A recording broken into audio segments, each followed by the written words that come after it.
Bem-vindos ao Durma Com Essa Podcast, o podcast que guia pelo universo do sono. Eu sou Jorge Pinheiro. Eu sou Guilherme Brassanini.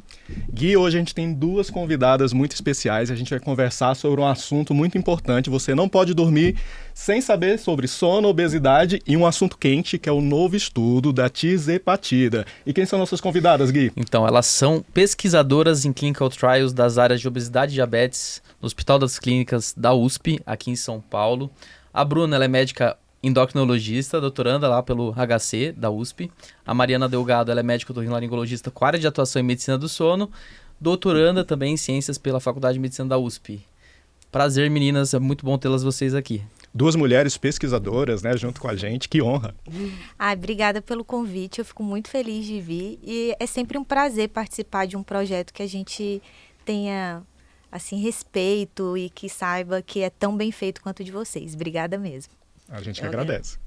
Eu agradeço também o convite e falar, né, exatamente nesse momento em que esse estudo aí acabou de ser publicado e duas áreas que a gente gosta bastante, que é sono e obesidade, e que estão intrinsecamente aí relacionados. Então vai ser um prazer conversar com vocês. E para a gente começar, a gente já vai logo entendendo melhor o que é a obesidade, porque ela é um problema de saúde pública, né? Hoje todo mundo aí está falando sobre isso e tem um apelo, né, nas mídias sobre a obesidade. Então eu queria saber de vocês por que a gente está vivendo esse cenário com muita gente obesa, isso não só no Brasil como no mundo, e quais os fatores que contribuem para isso acontecer.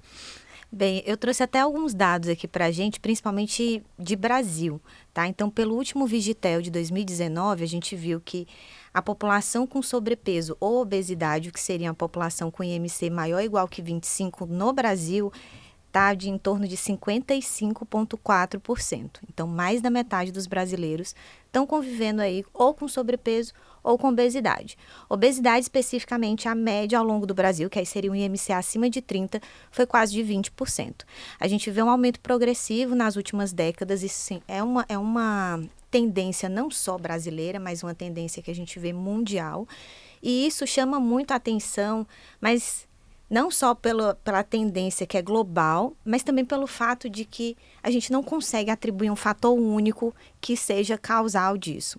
Então, tem várias coisas que são relacionadas, quer seja questões psicológicas por maior estresse, qualidade de sono, o padrão dietético também, então maior consumo de gorduras, mais consumo de carboidrato. Tem questões socioeconômicas, a gente sabe que, em geral, proteínas têm um custo-benefício menos acessível de uma maneira global para as pessoas.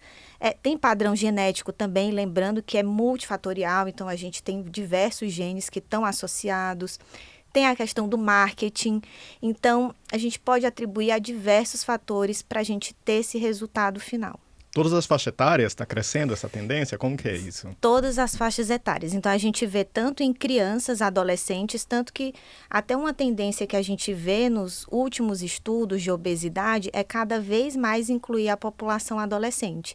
Então, antes, quando a gente fazia trials de drogas anti-obesidade, se via muito que o corte ficava muito acima de 18 anos. E, classicamente, ainda é.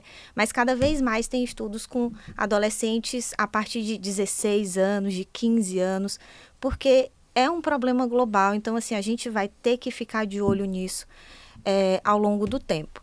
Eu queria até aproveitar um pouco esse gancho e chamar a atenção, já que a gente está falando um pouco de publicação e de coisas mais recentes.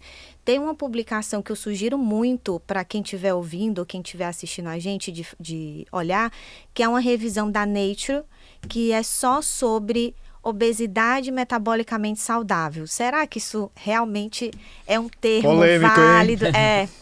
E eu sugiro muito essa leitura, porque está uma revisão super didática, mostra até historicamente quais seriam os conceitos, mas basicamente, e é por isso que eu estou trazendo essa sugestão de leitura aqui, é que quando a gente fala muito de obesidade, e aí eu vou voltar até uns passos na nossa conversa, a gente sempre vai usar o conceito de IMC, o Índice de Massa Corpórea. Tá?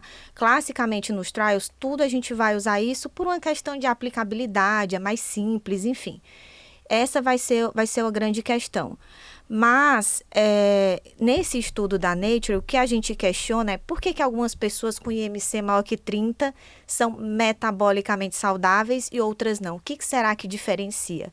E, basicamente, o que ele vai sugerir que é o padrão de distribuição de gordura. Então, basicamente, quem tem mais gordura visceral seriam as pessoas que têm mais repercussão metabólica. Então, até quando a gente bota todo mundo num grande saco de obesidade, com IMC maior ou igual que 30, na verdade, a gente está tratando de uma população muito heterogênea.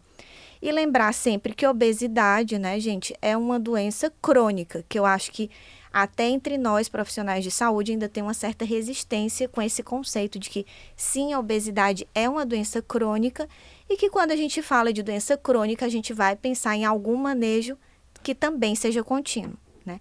Então, eu acho que traz muita polêmica, muitos desafios e é uma doença crônica da qual, assim, a gente vem tendo muitos conhecimentos nos últimos 10 anos, assim, cresceu absurdamente, né, Mário? E até um contrassenso você pensar em relação a isso, né? No mundo onde cada vez mais tem informação, a gente vê que a população ela tem cada vez mais se alimentado de uma forma errada, ganhando peso, né? E como que vocês poderiam falar pra gente em relação a como que era a população na década de 80, 70, 60 e agora, com muito menos informação naquela época, hoje em dia com muito mais informação, hoje em dia muito mais acesso também a alimentos saudáveis, mas ao mesmo tempo muito acesso a industrializados.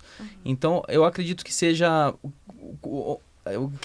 resumindo assim, na balança, o que vocês acham que realmente prevalece para que a população esteja ganhando peso, vivendo uma vida menos saudável do que vivia antigamente?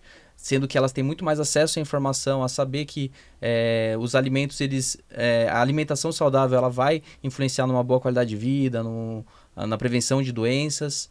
Então, aqui que vocês atribuem isso. Aí eu vou fazer até uma provocação um pouco filosófica. Vamos lá, né? Vamos lá. É isso que eu quero. Polêmica. Mas assim, não é porque as pessoas têm mais acesso à informação que necessariamente elas vão conseguir filtrar melhor o que chega a elas. E a questão de acesso a alimentos é um pouco complexo, porque quando a gente joga isso de uma maneira global a todos os estratos sociais, ainda assim, de certa forma, o alimento que o superindustrializado, o que tem mais gordura saturada, ele ainda é mais acessível. Então, tem alguns embargos aí socioeconômicos que eu acho que são bem importantes. Eu não vou saber comparar isso de uma maneira muito precisa sobre carga horária de trabalho e tudo, mas, por exemplo, pensar numa pessoa que trabalha 8 a 10 horas por dia, passa 2 a 4 horas em deslocamento para ir ao trabalho, como que a gente vai exigir dessa pessoa, né, 25 mil aspas, que ela faça atividade física regular?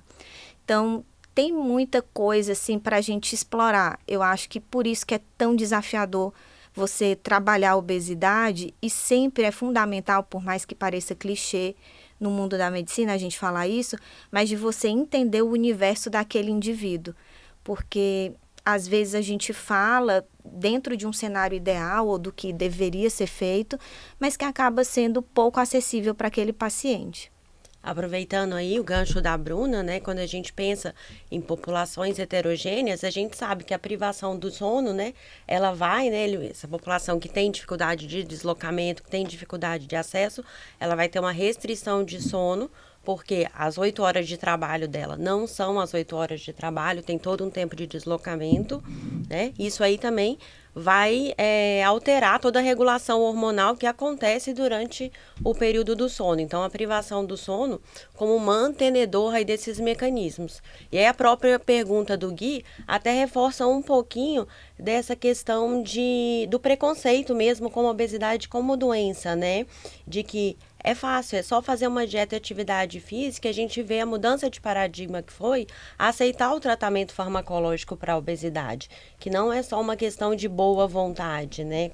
Você consegue aí perder o peso, vamos lá, atividade física, dieta, e a gente sabe que os alimentos processados são mais palatáveis. Então, você fazer essa escolha é difícil também, né? Eu acho que tem tudo isso aí para a gente equilibrar, ainda que a gente saiba fazer essa escolha, é difícil. E lembrando também que usar, assim, primeiro que eu chamar a atenção, que eu acho que às vezes um pouquinho fora da especialidade de endocrinologia, talvez isso não seja tão óbvio, mas nunca chamar, gente, medicamento para emagrecer. É tratamento anti-obesidade. Boa, né? Ninguém Essa correção fala, é necessária, né? Ninguém Legal. fala medicamento para reduzir pressão, a gente fala antihipertensivo. Então, a gente também vai falar medicamento anti-obesidade, acho que isso é fundamental, porque também tira um pouco esse paradigma de que, emagreceu, mas também, né, usou remédio. Então, ninguém vai falar isso, a pressão tá ótima, mas também, né, tomou esse losartana. Então, não tem por que a gente falar isso com drogas anti-obesidade também. Acho que a gente realmente precisa primeiro organizar os conceitos, até para a gente transparecer isso de uma forma mais tranquila, mais acolhedora e que dê até uma perspectiva para o paciente. E você falou uma coisa muito importante, que é que a obesidade é uma doença crônica. Sim. E o tratamento também vai exigir uma abordagem a longo prazo, né? Mas os resultados a gente quer a curtíssimo prazo. Esse é o grande desafio, que as pessoas fazem, né? A dietinha da moda, o corpo do verão, chega lá com essas propostas, né? E a coisa não funciona bem assim, não é isso? É exatamente isso. E eu acho que até uma demanda de consultório que é super comum, primeiro que hoje, com a popularização, e óbvio que a gente está falando isso dentro de um extrato de público mais selecionado, né, mais privilegiado, mas é comum no consultório as pessoas chegarem já, eu quero usar o remédio X, né? E isso é bem curioso, porque acho que há 10 anos provavelmente a demanda era um pouco menor. Se bem que sempre tem um remedinho da moda e tal, mas agora a gente está vivendo um boom midiático de algumas drogas anti-obesidade. E nesse cenário, assim, de os pacientes pedirem remédio e de quererem um resultado, eu sempre acho muito importante deixar claro que quando a gente fala de, por exemplo, pode falar o nome de marca? Pode, não tem problema, não tem nenhum conflito aqui. Tá bom. Então, por exemplo, as pessoas falam, eu quero usar o Ozempic, né? Aí fala assim, mas eu vi na matéria que perdeu 16% de peso. Às vezes, alguns já chegam assim com dados, que é super curioso. Aí eu fico assim, sim, é verdade, né? Tem 16% de perda de peso, com dose máxima tolerada. Mas em quanto tempo? Um mês eu perco isso? Eu fico... Veja bem, o desenho do estudo foi cerca de 1 ano e meio. Aí as pessoas ficam, 1 ano e meio? Eu chego com data, né? Eu tenho um casamento, eu tenho uma viagem, o verão tá chegando. Eu tenho uma urgência. Eu tenho uma urgência, né? E uma coisa também que eu acho muito, muito importante de deixar claro sobre conceito de obesidade é lembrar que o objetivo do tratamento de obesidade jamais é deixar a pessoa magra. Isso não é um objetivo. E leia-se também, que eu estou querendo dizer com isso, que não é normalizar IMC. Então, o objetivo do tratamento de obesidade pode ser até que normalize, mas digamos que seja um desfecho secundário, não seria um desfecho primário. Tá? Então, aí vocês me perguntam, então qual seria, né, esse objetivo? Qual seria o objetivo? Então você quer que essa pessoa perca gordura para quê, né?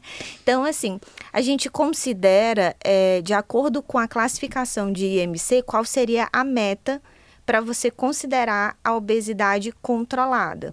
Então, pessoas que têm IMC acima, o IMC com obesidade compatível, grau 2 e grau 3, que seria um IMC maior ou igual que 35, a gente sugere que haja uma perda de peso maior ou igual que 15%.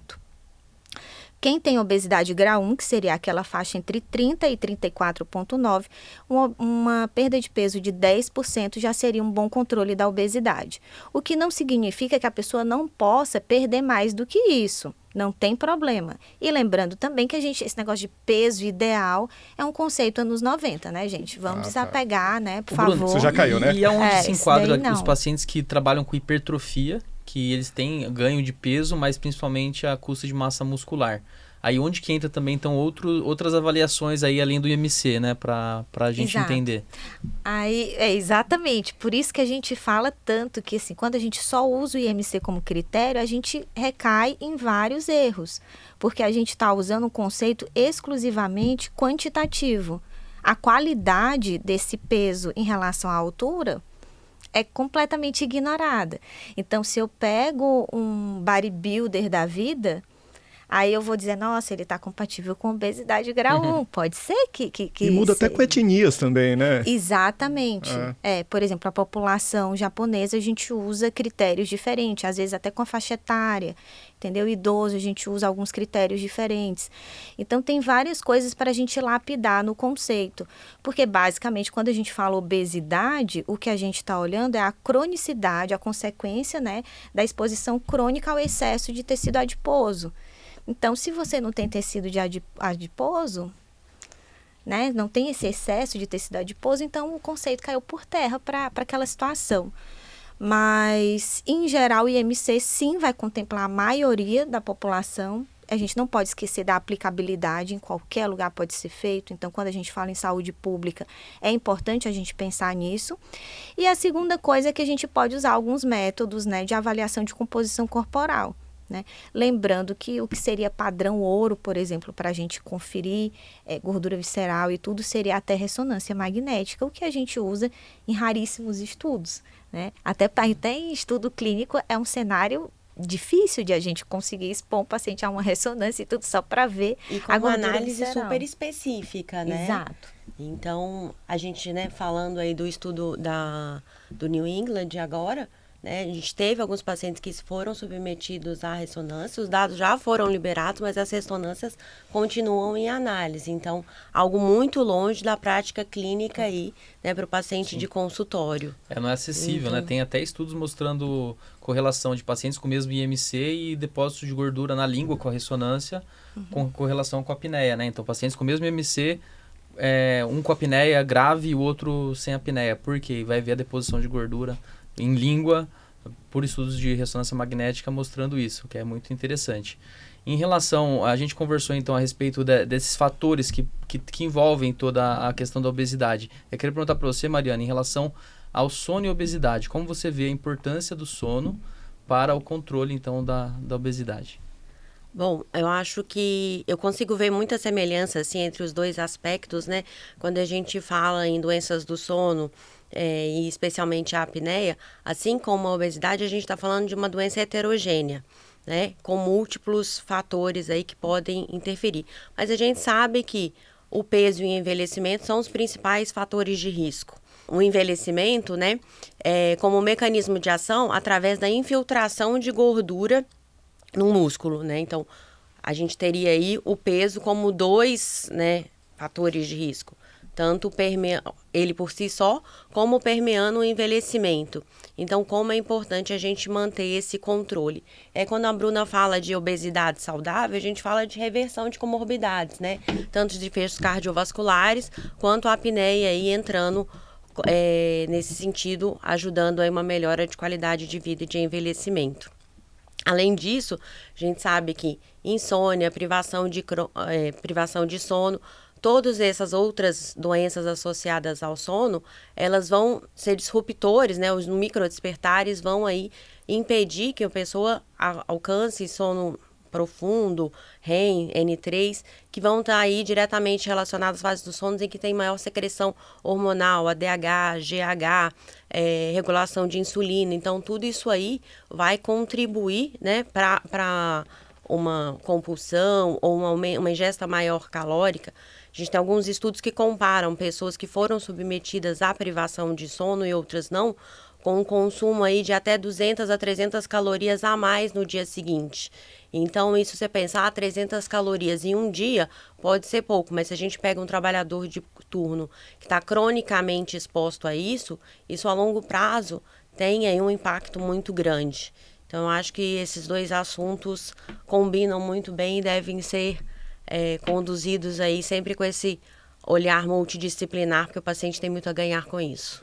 E a gente vê, né, a questão, por exemplo, da academia 24 horas. Né? Então, tá todo mundo lá treinando, não, porque o meu treino eu não posso abrir mão. Não, tudo bem, a gente sabe que o exercício físico regular é super importante, uma alimentação saudável, e as pessoas realmente tão preocupadas com isso. Eu acho que a partir do momento que alguém está 3 horas da manhã treinando na academia, ela está realmente muito preocupada com o treino, mas está ignorando. Preocupada. Exato.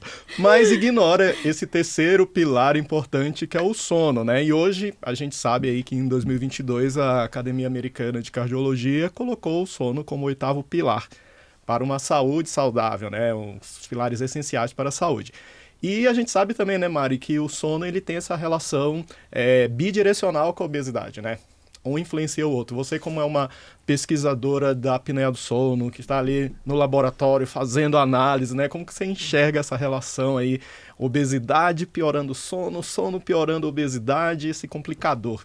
O ovo ou a galinha, né? Exato. Exatamente. Começa, A né, bola e de termina. neve, né? A bola de neve.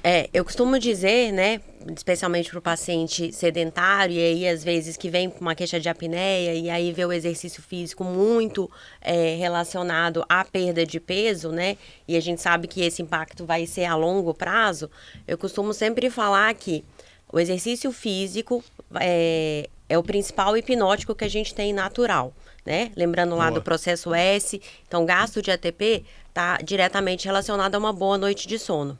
E aí você consegue quebrar ali, né, essa bola de neve a partir de proporcionar uma boa noite de sono e aí conjuntamente, né, se tiver apneia, tratar, mas a gente já consegue ali ter um sono mais consolidado a partir do gasto de ATP e aí sim melhorar toda essa circuitaria neuronal e metabólica que acontece durante o sono. E todos os outros disruptores que podem acontecer, a apneia se for associado. Então, quando a gente pensa aí no estudo, né, teve uma melhora aí de uma redução do IH em 25 eventos por hora, eu tenho um paciente jovem que ele saiu do IH de 60 para 17 com uma característica posicional. Então, esse número, né, a gente fala em média, mas a gente sabe que alguns perfis vão se beneficiar ainda mais. Então, acho que o papel desse tratamento conjunto é não só curar o paciente, curar no sentido controlar o índice, remitir a apneia, ainda que a obesidade, esse tratamento precise ser mantido, né? Mas dele migrar de algumas outras condições de tratamento. Então, eu consigo ali só com uma terapia posicional, um aparelho intraoral, controlar isso aí, ou eu tive uma saturação abaixo de 90 anulada, basicamente, eu posso só acompanhar esse paciente. Então, tudo isso aí precisa ser observado mais de perto, né, pra gente entender. Eu acho que outra questão também esses pacientes que têm, né, o perfil de deposição de gordura, né, mais centrípeta, qual vai ser o impacto nesse perfil de paciente, sabendo aí que a deposição cervical de gordura é menor, então, os estudos também, eles não contemplam uma outra população que eu acho que é bem grande em consultório, que é o pós-bariátrica, né? Então, a maioria dos estudos, eles acabam excluindo, porque já tem uma mudança metabólica por conta em decorrência da cirurgia, mas que no consultório é bem comum, né? Sim. Bruna, então eu acho que tem muita coisa aí que a gente precisa ainda entender. E principalmente nessa população de bariátrica, assim, pós-bariátrica, um grande desafio é o reganho de peso. Então, vira e mexe, a gente tem ainda alguns trials, assim, de análogos de GLP-1, agora com os duais e tudo, com essa população especificamente. Mas, em relação a esse estudo do New England, agora com a apneia, a gente excluiu, foi critério de exclusão ter alguma intervenção prévia. Então, a gente deve um pouco. E, mais uma vez, a gente recai nesse problema de a gente não discute nos trials sobre a distribuição de gordura. Então, é uma doença heterogênea, mas que a gente ainda trata, né, como um grande a gente coloca todo mundo na mesma caixinha, né? Exato. Sendo que são manifestações, fenótipos talvez, diferentes, né? E a gente coloca todo mundo no mesmo grupinho. E que até recairia no que você falou de ter infiltração de gordura na língua, por exemplo. Porque, por exemplo, o que é considerado metabolicamente saudável, em geral, ele tem menos deposição até de gordura na musculatura estriada. Tá? Por exemplo, que aí isso impactaria menos na questão de resistência insulínica. Então, sabe, são muitos perfis. E aí a gente pega essa heterogeneidade, joga nas costas do IMC. Não que eu esteja dizendo que o estudo não seja bom, o estudo é maravilhoso. O resultado é super animador. A gente está falando mas de, é o primeiro de um, passo, de um né, tratamento. de uma mudança de paradigmas que a gente vai aí destrinchando e entendendo melhor. Exato, a gente está falando de uma perspectiva de tratamento medicamentoso para a apneia do sono. Sim, isso é belíssimo, mas é importante a gente ter essa crítica até para saber o que esperar, né, do tratamento. Não, e aí me vem aqui a gente, né, discutindo sobre infiltração de gordura e aí gosto bastante de um estudo que compara obesos apneicos com obesos não apneicos, né? O que eles têm? E o obeso que não ronca, qual é? Qual a justificativa para isso, né? Porque a gente faz associação automática, né? Quando a gente faz, né, aquele monitorização que a gente faz lá no laboratório e de monitorizar o paciente para tentar enquadrar ele em um endótipo, é a característica da fibra muscular, né? O dilatador da faringe, que tem uma resposta aí de eletromiografia mais potente. Então, eu acho que o tempo acumulado de doença também, eu acho que contribui para isso, infiltração de gordura prejudicando contração de fibra muscular, eu acho que ajudaria a gente a entender. E aí, quando a gente pensa em tratamentos medicamentosos para apneia, de receptor muscarínico, né, ativando a fibra muscular, também a gente tem que parar de pensar que tudo vai ter uma cura única. Às vezes são tratamentos adjuvantes que vão se somar ali para o paciente mudar de categoria, né? Então, assim, ele vai para a cirurgia e vai sair curado. Não, talvez vai ser um tratamento ali para melhorar a resistência da via aérea junto com... Então, acho que ele vai mudando, né, a gente consegue modular um pouquinho o fenótipo e ter mais opções de tratamento. É muito legal ver, é multifatoriedade, né, na verdade. Por que esses pacientes que têm o mesmo MC, né, não apresentam? Tem outras causas de apneia, né? Então, tem os fatores anatômicos, a resposta neuromuscular, né? Então, a gente tem que pegar o paciente e entender que quando você trata um fator, não necessariamente você está, de fato, tratando a doença como completo. Então, até mesmo é legal sempre conscientizar o paciente disso, né? Não quer dizer que ele é obeso e tem apneia, que às vezes você tratando a obesidade vai resolver, de fato, como completo a apneia. Então, ele ter esse nível de consciência é importante para até mesmo não cobrá-lo, né? E às vezes a gente fala, vamos começar, são coisas paralelas, vamos tratar as duas coisas e vamos observar como que evolui as doenças, né, paralelamente. Então, porque é aquela bola de neve, não tem como a gente escolher um tratamento. Às vezes, então, a gente aposta no tratamento tanto da apneia quanto da obesidade ao mesmo tempo e vai entendendo aos poucos a doença, porque às vezes o paciente perde peso, ele continua apneico, diminui gravidade, mas vai ver ele tem um outro fator que contribui, seja ele anatômico, neuromuscular, outras causas aí que a gente citou aqui, né? E aí, aproveitando, né, eu acho que a gente pode falar um pouquinho que o sono ele pode ajudar em várias demandas, né, no metabolismo de uma forma geral. E a gente sabe, por exemplo, que dormir bem influencia tanto na perda de gordura, como também no ganho de massa magra. Então, tem uma série de outras funções que o sono pode complementar nessa estratégia, né, de buscar uma melhor qualidade de vida para esse paciente, não é isso? É isso mesmo. Eu acho até bem curioso que quando a gente fala do impacto do sono na questão do peso, até como a Mari falou, agudamente um dia, uma noite de sono reduzido, então menor que 6 horas, aí, a gente já tem um impacto tanto na produção de interleucinas, quanto até nos nossos sinalizadores do apetite. Então, a gente vê que uma única noite, por exemplo, já pode aumentar a grelina, que vai aumentar a fome, como também vai reduzir a nossa leptina, que está associado à percepção de saciedade. Então, sem dúvidas, assim, a gente vai ter essa questão impactante aí no sono, né? E lembrando que quando a pessoa tem um ciclo circadiano bem estabelecido, tem uma quantidade de sono adequado, isso vai interferir também na nossa liberação de alguns hormônios, né? Então, na questão de cortisol, de GH, então isso tudo vai influenciar também na questão de composição corporal. Mas uma coisa assim que é até meio curiosa de a gente falar é que por algum tempo se questionou se a pessoa privada de sono, se ela também reduziria a taxa metabólica basal, né? Será que privado de sono ele ganha peso porque reduz a taxa metabólica basal?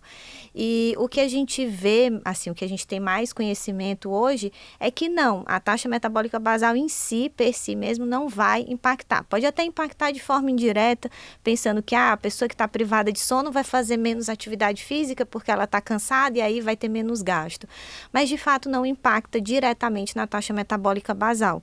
O que a gente vai ter mais é um aumento do consumo, porque a gente vai ter esse aumento do estímulo do apetite hedônico. Então, vai ter mais fome e esse consumo, que é em média, né, por noite de 300 calorias, sim, já é bem impactante. Só para a gente ter assim, uma certa crítica aqui numérica, a cada 1 quilo de gordura que você estoca, significa que você fez pelo menos um superávit aí de 6.000 calorias. Então, pensando em 300 calorias diária, pelo menos, né, você consegue chegar nesse 1 quilo a mais de gordura aí bem facilmente. Que também uma outra coisa de consultório é a pessoa que ganha peso. Meus pacientes amam chegar de viagem, geralmente é para algum lugar assim muito, né, palatável. Aí fica, não, mas eu acho que fui foi fazer de uma massa viagem muscular. gastronômica pela Itália. Mas eu acho que foi de massa muscular. Não sei, veremos, né? vamos analisar, ver, né? Talvez, né? Não sei. Espero que sim. Desejamos que sim, né? Espero que sim. Bom, então, vamos entrar no aspecto mais, voltando para o estudo, em relação a como que funciona, então, o Mounjaro, né, a tirzepatida. Vamos entrar nessa área. Eu acho que contar com vocês duas que participaram desse estudo aqui no Brasil, né, a gente fica muito honrado, 2 mulheres pesquisadoras, né, então, queria que vocês contassem pra gente aí como é que foi esse estudo, como é que foi pra vocês e como a tirzepatida aí pode ser será que é realmente um divisor de águas no tratamento da apneia do sono? Mas vamos aí conversar por partes. E para facilitar, para não ficar falando tirzepatida o tempo inteiro, que a gente se confunde, qual que é o apelido carinhoso que vocês dão ela?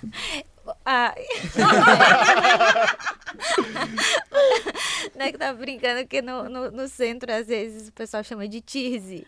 Sempre. Tirze, Pessoal, agora a gente vai falar da Tirze. Da Tirze, a Tirze, né? Fala tirzepatida, demora muito. Mas eu confesso que eu já até me acostumei. Mas tá bom, vamos, nós somos íntimos, né? Vamos lá, vamos estabelecer uma um intimidade. ambiente familiar. Vamos de Tirze. Bem, a tirzepatida, assim, a molécula, ela tem, assim, ela já vem em estudo faz um tempo, assim, mas eu acho que os estudos fase 2, se eu não me engano, começaram por volta de 2018, tá? Da molécula. Ela começou a ser estudada pensando mais em controle glicêmico, tanto que os trials dela de controle de diabetes são chamados de SURPASS, se eu não me engano, tem do 1 até o 6, e aí a gente já ficou super animado, porque teve uma redução importante de glicada de cerca de 2 pontos percentuais na glicada. Super impactante. Mas como que ela funciona de fato? E por que ela é mais impactante, com resultados mais dramáticos, digamos assim, do que a semaglutida, né, que o Ozempic? É que quando a gente usa a Tirze, a gente está usando uma molécula que ela tem uma promiscuidade de receptor. O que isso significa? A mesma molécula, ela consegue tanto se ligar ao receptor do GLP-1, que aí seria a ação que a gente espera lá do Ozempic, da semaglutida, mas ela também se liga ao receptor de GIP, tá? O GIP, ele é outra incretina, ele também é produzido pelas células do intestino delgado, é uma produção das células K, que são células mais altas, então a gente está falando uma produção mais ali de duodeno jejuno, enquanto a produção do GLP-1 é mais de ilho terminal, então ele tem uma dupla ação incretínica. Então a gente vê que tem esse somatório de ação. O GIP especificamente já tinha sido estudado antes, isoladamente, não tinha sido mostrado tanto interesse assim, só exclusivamente no uso do GIP. Que aí, assim, poderia até levantar uma dúvida, né, de, então por que a gente não usa só o análogo de GIP, né? Mas ele isoladamente não foi tão brilhante assim o resultado, porque a gente vê que ele acaba influenciando mais na secreção de glucagon do que especificamente na secreção de insulina. Mas acaba que quando a gente associa o poder de inibição do apetite dele, principalmente central, potencializa bastante. E outra coisa que a gente Mas isso não tem, assim, nos trials, é um conhecimento mais teórico mesmo. O que a gente vê em relação ao GIP é que ele tem receptor, inclusive, no osso. Então, em teoria, você usar um análogo de GIP poderia até aumentar a massa óssea, tá?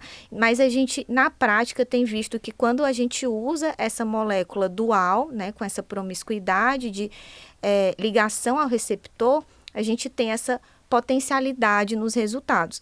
Quer seja na questão do diabetes, que a gente ainda tem um controle de hemoglobina glicada ainda mais importante, quer seja também nos trials de obesidade, que aí os trials de tirzepatida com obesidade, aí a gente vai chamar de SURMOUNT, que inclusive esse é SURMOUNT, OSA, né, que é da apneia do sono, e a gente viu em cerca de 72 semanas uma média de 21% de perda de peso, o que até então foi assim, a maior perda de peso que a gente teve até essa publicação. Assim, só para vocês terem ideia, quando foi publicado o SURMOUNT, tudo pela primeira vez, foi no Congresso Europeu de Obesidade, e aí a grande polêmica era de agora nós vamos brigar com a bariátrica, né? Porque assim, esse cruzar a perda de peso acima de 20%, até então, com tratamento medicamentoso, a gente nunca tinha visto. Tá? E sempre que eu falo assim, de comparação de potências de obesidade, eu acho bom a gente voltar, e lá vem a louca do estudo, né? Mas é bom a gente comparar com os clássicos, né? A gente tem um estudo bem clássico, que é o SOS, que é o Swedish Obese Subjects, isso mesmo, que ele foi publicado pela primeira vez em 2004, até hoje tem várias assim ramificações dele que vão sendo publicadas. Ele foi o primeiro trial feito assim prospectivo, comparando pessoas tratadas com bariátrica e pessoas tratadas com mudança no estilo de vida, porque eu acho que de certa forma até hoje se tem muito essa esperança de não, mas só mais um mês, porque eu vou conseguir emagrecer um pouquinho, né? E aí é um estudo que tem, assim, uma longitudinalidade absurda de acompanhamento desses pacientes. No primeiro ano, para vocês terem ideia, comparando os pacientes que fizeram cirurgia bariátrica, e dentro desses pacientes que fizeram cirurgia bariátrica, a grande maioria, quase 70%, foi gastré vertical mesmo. Eles perderam cerca de 23% de peso. E o que é após 2 anos, perdão, que é quando a gente tem o máximo de perda de peso pós-bariátrica em geral. Então, a gente está comparando o 21 do tirzepatida, em 70 e poucas semanas, com 23 pós-bariátrica. Então, a gente já vê que é uma coisa que briga ali fortemente. E quando a gente compara com a população que ficou lá na mudança do estilo de vida, porque já que é só querer, né? Vamos comparar então com a mudança de estilo de vida. Boa. E a variação do peso dessa população foi de 1%. Nossa. E aí, pegando o gancho da Bruna, né? Eu sempre gosto de ressaltar, quando a gente fala em estudo clínico, que a gente está fazendo a intervenção farmacológica e o placebo, mas o placebo, os dois grupos, eles estão sendo estimulados à educação, né? Mudança de estilo de vida, atividade física, eles passam com a nutricionista. Sim. Então, eles são equiparáveis nesse sentido. Para corrigir, né? Viés, então, o placebo, né? Não é que o placebo não está recebendo nada. Ele está sendo encorajado a mudança de estilo de vida. Perfeito, como deve ser sempre, né? Mesmo no paciente que está sob intervenção farmacológica, a gente sempre deve estimular, né? Não é excludente. Então, acho que a gente sempre tem que ter isso em mente. Não é porque só a mudança de estilo de vida não vai dar uma resposta que ela continua sendo a base do tratamento da obesidade, né, gente? E lembrando só uma coisa, assim, bem de adendo de obesidade, é que até uma coisa que é bom aliar a expectativa com os pacientes, não é que a atividade física vai fazer, nossa, um super déficit calórico e a pessoa vai queimar 300 mil calorias, porque o Apple Watch mostrou, tá? Aquilo ali é um pouco superestimado, tá, gente? Desculpa, não quero ser acarreadora de más notícias. Mas vamos falar verdades, né? A mensagem, não a mensageira, por favor. Mas, bem, de toda forma, quando a gente insiste tanto na atividade física regular ao longo da perda de peso, e quando a gente está falando de medicamentos tão potentes anti-obesidade como a tirzepatida, a semaglutida, que vai causar uma perda de peso bem significativa, é fundamental a gente insistir nessa atividade física regular pela qualidade do peso perdido. Então, o paciente que durante o processo de perda de peso faz atividade física regular, sem dúvida, ele vai manter mais massa muscular. Se ele mantém mais massa muscular, ele mantém mais taxa metabólica basal, mantém mais gasto energético e a probabilidade dele de reganho é bem menor do que o paciente que foi sedentário ao longo da perda de peso e aí perdeu mais massa muscular, então vai reduzir gasto energético. Para ele conseguir fazer um déficit calórico vai ser cada vez mais desafiador e aí a gente vê bastante a questão do reganho de peso. Há um aumento do metabolismo basal, então, com o exercício. Não. Assim, a gente vai manter a taxa metabólica basal. Porque o que é esperado ao longo do processo de perda de peso é que você ative mecanismos para compensar a perda de peso. A gente tem que entender que o nosso corpo, sabe, ele interpreta que perder peso é uma agressão. Então, se você começa a perder peso, você vai liberar vários sinalizadores para aumentar o seu apetite, para compensar esse peso perdido. Então, isso é até... Filogeneticamente, a gente Isso é um pouco complexo até, né? É complexo. Porque parece paradoxal, né? E tanto que por isso que a velocidade de perda de peso não é linear. Quando você pega, inclusive, o gráfico da perda de peso ao longo dos trials, em geral você vê que a velocidade vai reduzindo ao longo do tempo. E até uma coisa que eu acho, assim, acho que entre nós, médicos, é menos expectativa disso, né? Mas a gente vê muito a expectativa do paciente de esperar, perdi, sei lá, 5 quilos no primeiro mês. Então, daqui 3 meses eu vou perder 15. Pode até ser que você perca 15, né? A gente vai trabalhar para ajudar. Assim, mas né? não é tão assim, não é linear dessa forma. Então, porque você começa a ativar, sabe, esses mecanismos compensatórios da perda de peso. Tem uma certa estimativa de que do ponto de vista de apetite central, a gente estimule o nosso apetite central em cerca de 100 calorias a cada quilo de peso perdido. Então, imagina a pessoa que perdeu 21% do seu peso, tá? E aí, isso foi ativado em quilos vezes 100, que aí vai ser quanto o apetite dela vai estar mais ativado.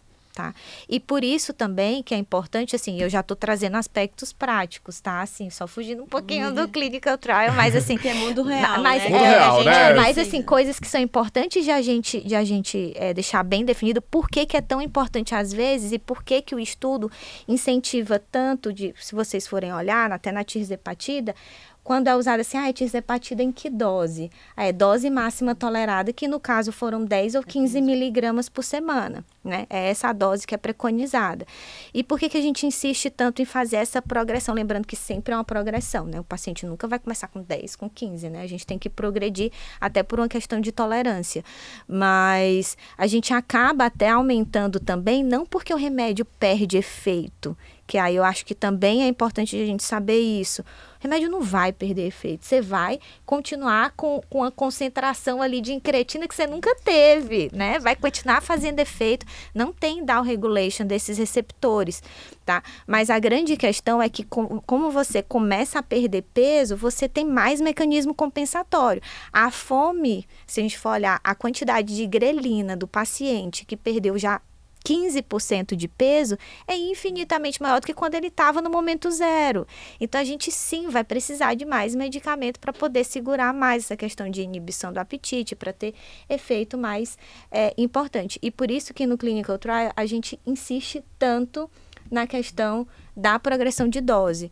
Tem como a gente manejar, inclusive eu sugiro que quem pegar o estudo para ler, olhe também a parte suplementar, olhar bem com cuidado a questão de eventos adversos, que tem uma tolerância maravilhosa, né, Mari? Sim. A gente percebe ali que os efeitos gastrointestinais foram mais, de fato, né, mais difícil de manejar. E aí, eu acho que é uma questão de todos os incretínicos, né, que tem essa questão gastrointestinal aí como efeito colateral importante. que na prática eu acho até que pela questão do custo da medicação, isso talvez seja um desafio maior do que quando a gente está no clinical trial, né? E uma coisa que, assim, que eu confesso para vocês, que, bem, eu trabalho com a tirzepatida acho que desde 2019.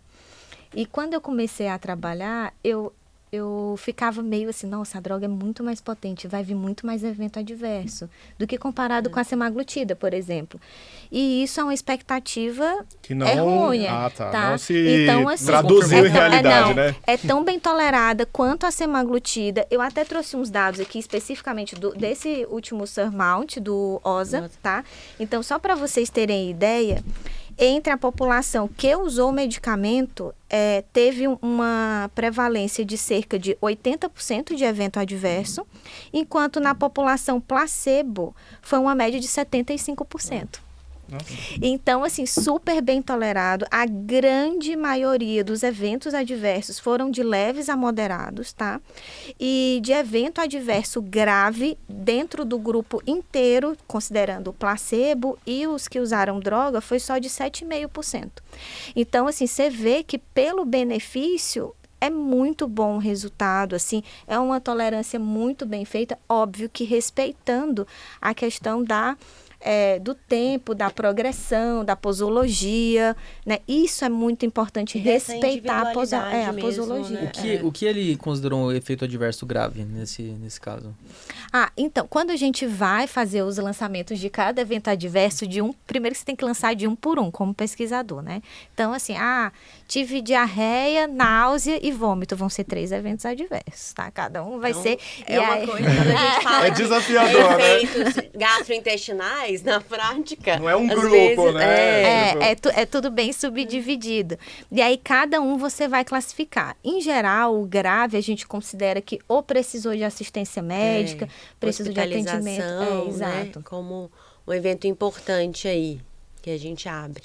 Né? Mas existem, né? E a gente precisa entender, ainda que tenham efeitos adversos graves, nem sempre isso está correlacionado com a medicação.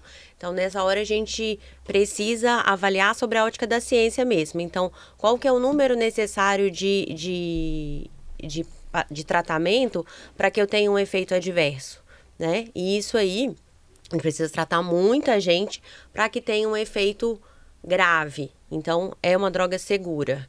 Essa não é uma questão. E do outro lado também, a gente... Não, né, cada paciente, que a gente chama de NNT e NNH, né? Quando a gente, né, tem... Para qualquer paciente, a gente precisa de um número muito pequeno de pacientes para ter um efeito positivo. Então, realmente, é aí algo muito bom no tratamento da obesidade e da apneia agora. E só lembrando o óbvio, né? Temporalidade não significa causalidade, né, gente? Assim, por favor, né? Às vezes a gente tem que dar uma respirada, claros, exatamente, fundo, porque senão a gente se deixa levar, né? De tipo, usou o remédio e parece, não, às vezes, né? Não. E teve um boom na mídia, né, com o lançamento desse estudo numa revista super importante, New England. A gente soube até que as bolsas de valores se mexeram aí com o tratamento do CPAP, né? Então, assim, a pergunta polêmico. Lili novo disso. Remédio. Os resultados, assim, né, foram realmente bem expressivos, né? Mas a gente sabe que foi ali um tratamento para pacientes com apneia grave, né? E houve uma redução... Moderada grave, né? E houve uma redução importante. E aí eu deixo a pergunta, né? É o fim do CPAP? É o fim de outros tratamentos? Ou é mais uma alternativa para o tratamento da apneia do sono? E só um adendo aqui para localizar o espectador que não está familiarizado quando a gente fala OSA, né? Que é Obstructive Sleep Apnea, né? Só para que é a apneia obstrutiva do sono. Então, quando a gente fala o estudo da tirzepatida relacionado à OSA, a gente está falando desse estudo específico relacionado à apneia do sono. Perfeito. Exato. Eu acho que vai ser mais uma ferramenta com a possibilidade aí, né, de reversão completa em alguns pacientes. Eu tenho um post-trial que eu tenho essa esperança. Né? Com carinho, sabe aquele paciente do estudo que... A Mari já quer impactar na Bolsa de Valores. Olha só que esse podcast aqui vai mexer com as bolsas de valores, né? Mas que não é para todo mundo. porque a gente está tratando de duas doenças heterogêneas, né? Então, eu acho que esse vai ser o principal limitador. Mas a gente que trabalha com apneia, a gente sabe que tem um paciente que não vai tolerar o CPAP, ou que não tolera porque precisa de níveis muito altos de pressão. Então, durante o estudo, era muito evidente o paciente que começava a perder peso e começava a brigar com o CPAP, né? E aí a gente precisava titular aquilo. Se a gente lembrar, lá no comecinho, né, na década de 80, 90, quando o Sullivan descreveu o CPAP, a gente calculava a pressão a partir do peso do paciente. É que com a era dos EPAPs, dos aparelhos automáticos, essa informação ficou perdida. Mas a gente vai precisar modular isso e aí com uma pressão muito mais tolerável. Então o CPAP vai deixar de ser um inimigo para o paciente. Então eu acho que é isso, vai ser uma ferramenta adjuvante para alguns, ou vai mudar de CPAP para aparelho intraoral ou terapia posicional. Às vezes a gente sabe, né, na bariátrica a gente observava muito do paciente perder muito, né, musculatura aqui, às vezes com dificuldade até de deglutição, então talvez essa perda de peso intensa também impacte em vazamento oral, então vai ter muitos desafios aí que a gente vai começar a entender. Mas com certeza é uma ferramenta valiosa aí no tratamento dos pacientes. Bom, e ao que se refere, então, em questão de funcionamento da tirzepatida para a apneia do sono? Qual conclusão chegou o estudo nesse sentido? É para paciente com obesidade, porque foram estudados apenas pacientes obesos, né? Então, qual seria o mecanismo de ação ali para o controle da apneia do sono? Para a gente fechar o estudo. Conclusão. A gente já tinha dados, né, prévios de que uma perda de 10% do peso corporal impactava em uma redução de 25% do índice de apneia e hipopneia. Isso era muito mais evidente na bariátrica, porque a gente não tinha drogas tão potentes para a perda de peso, né? Se a gente pensar ali naquelas primeiras medicações, a gente tinha uma perda de 5%, 10%. Né? E aí a gente teve essa mudança aí com as incretinas, e aí a gente conseguiu trazer isso e comprovar. Já tinham estudos anteriores, né? Mas eles foram feitos... O defeito maior desses estudos foi que a população era pacientes diabéticos. E a gente sabe que eles têm uma resposta, né, uma perda de peso menos significativa comparado com os não diabéticos. Então, eu acho que o grande diferencial aí foi na escolha da população mesmo. Né, e aí conseguiram ter essa perda de peso. E aí a ressonância, né, que ainda vai... a gente ainda vai ver esses resultados, vendo a diminuição de gordura corporal, mas de faringe mesmo, né? De coxim gorduroso, de faringe e gordura de língua. Então, eu acho que principalmente isso aí. E a gente pensar também, né, de forma menos importante, que a deposição de gordura abdominal também tem um impacto ali na tração traqueal. Então, isso aí também, de forma menos intensa do que a gordura cervical, também estaria relacionado. Então, não dá para dizer também se o paciente tem mais esse perfil de deposição corporal, de gordura, né, corporal centrípeda, se ele também não se beneficiaria. Talvez sim, mas de uma outra magnitude. E como que você incorpora agora na sua prática clínica isso, Mari? Porque a gente aprendeu, na residência, paciente grande obeso, né, obesidade grau 3, apneico, a gente indica uma possibilidade de cirurgia bariátrica. Obesidade grau 2, com comorbidade, também. Então, agora, só voltando na polêmica do tratamento com a medicação ou o tratamento cirúrgico da bariátrica, como você incorporou na sua prática clínica agora para a indicação desse tratamento dos seus pacientes? Eu acho que isso precisa ser uma decisão conjunta, né? Tem paciente que acha que... O paciente brasileiro, acho que no geral, ele encara a cirurgia como uma coisa mais curativa. Acho que já tem essa questão. Até os CPAP, quando você está ali entre cirurgia e CPAP, ele acha que a cirurgia vai ser definitiva, que ele não vai fazer mais nada. Então, eu acho que tem essa mentalidade. Outra questão, né, é qual a população, porque se a gente pensa que a obesidade é uma doença crônica e que eu vou precisar manter, ele vai ter acesso a gente vai falar um tratamento que vai chegar a R$2.000, R$2.500 por mês. Ele vai conseguir manter isso a longo prazo? Então, acho que são todas essas questões aí que precisam ser discutidas para a gente chegar numa decisão conjunta. Então, a perda de peso vai impactar, mas qual vai ser a melhor ferramenta? E às vezes vai ser as duas, né? Às vezes, acho que no primeiro momento vai se optar pela bariátrica e depois ele, para a gente perceber o reganho, a gente vai ter que entrar com alguma medicação para controle e manejo aí do peso. Caramba, conversa de alto nível, hein? Não, isso aqui foi quase um congresso, hein, Gui? Rapaz, foi quase um congresso, aprendi muito, né? Muito. E aí, pena que a gente já tá chegando aí no finalzinho do nosso episódio, mas esse episódio eu tenho certeza que vai ajudar muito profissional e também até pessoas que não são da área da saúde, mas querem aprender melhor, né? E por que a gente não vai ouvir diretamente quem estava envolvido nesse estudo? Então a gente está super feliz com isso. E eu queria que cada uma de vocês deixasse uma mensagem aí, tanto para os colegas médicos, outros endócrinos, profissionais da área do sono, né? Sobre esse novo cenário que se cresceu agora com a chegada dessa medicação, como que a gente pode realmente pensar em questões futuras no tratamento da apneia, como que o sono vai influenciar no tratamento da obesidade, enfim. Que mensagem vocês deixam para os colegas médicos de como agora a gente pode ter esse olhar novo diante de todas essas evidências que surgiram recentemente? Vamos lá, quem começa? É tipo assim, pra facilitar, o que a pessoa que assistiu o podcast até agora, ele não pode dormir sem essa? Por que ele não pode dormir sem essa, né? Não durma sem essa. Não durma sem essa. Resumindo de forma clara. É o que eu falaria para os endócrinos. Então vamos lá. De médica do sono para endócrino. Eu acho que é isso. Pensar a apneia como uma doença altamente relacionada com a obesidade. Saber que a gente tem uma doença dinâmica, especialmente nesse paciente que está no processo de perda de peso, né? Tratando a obesidade, então ele vai precisar. Teve uma perda de peso de 10%, a gente precisa repetir o exame para ver o quanto ele está ali se posicionando na régua do IH, né? E da carga hipóxica e de todas aquelas outras questões que às vezes está minimizada ali pelo exame. Então, eu acho que a gente vai precisar olhar esse doente mais de perto, já que ele está num processo dinâmico aí. Bem, como endocrinologista, o que eu quero deixar muito claro, e assim, sempre o que eu prego o tempo inteiro, é que obesidade é doença crônica. Eu acho que isso é fundamental, acho que isso muda a perspectiva, inclusive, de tratamento, porque obesidade, sempre que a gente começa o tratamento anti-obesidade, como a gente falou, tem muito essa pressa de eu vou tomar quanto tempo esse remédio. E ninguém pergunta eu vou tomar quanto tempo esse antihipertensivo.